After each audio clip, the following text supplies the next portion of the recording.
Assalamualaikum warahmatullahi wabarakatuh. Salam budaya. Saya tumbuh di Jambi di lingkungan keluarga yang membawa jejak sejarah Kesultanan Melayu. Sejak kecil saya diajarkan bahwa adat bukan hanya warisan, tetapi juga tanggung jawab.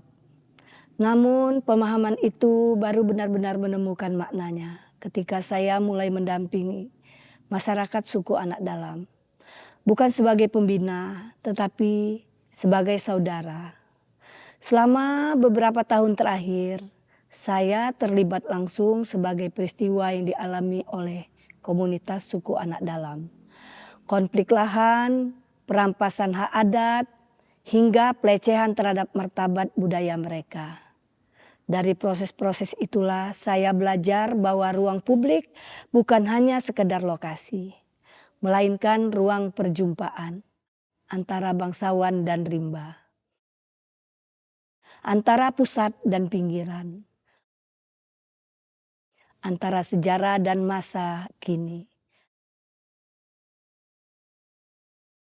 Hubungan saya dengan suku Anak Dalam kini telah menjadi lebih dari sekedar keterlibatan. Kami telah menjadi keluarga. Kami saling belajar, saling menjaga, dan saling merawat luka-luka lama yang selama ini dibiarkan sendiri.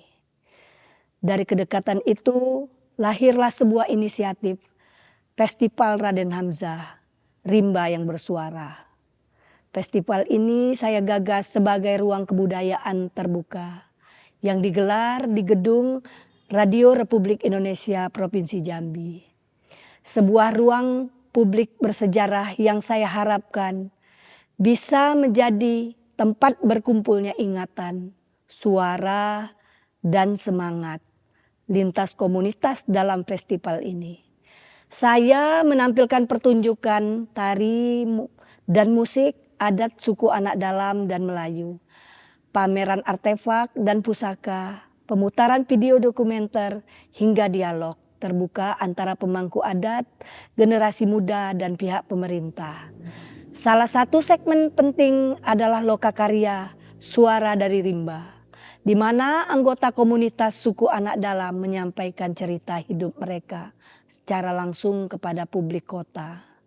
Festival ini bukan hanya selebrasi, tapi juga bentuk penghormatan kepada Raden Hamzah, kakek buyutnya saya, pejuang Kesultanan Jambi yang melibatkan suku Anak dalam perjuangan melawan kolonialisme Belanda.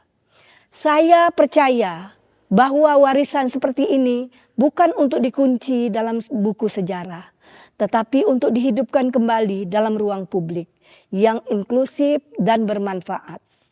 Karena saya percaya pendayagunaan ruang publik harus bertolak dari pengalaman nyata, kedekatan emosional, dan keberpihakan yang tulus kepada komunitas yang selama ini terpinggirkan.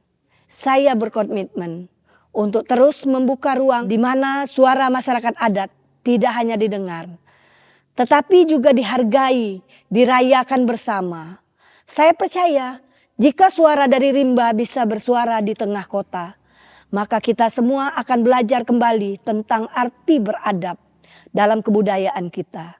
Sekian dan terima kasih. Assalamualaikum warahmatullahi wabarakatuh. Salam budaya.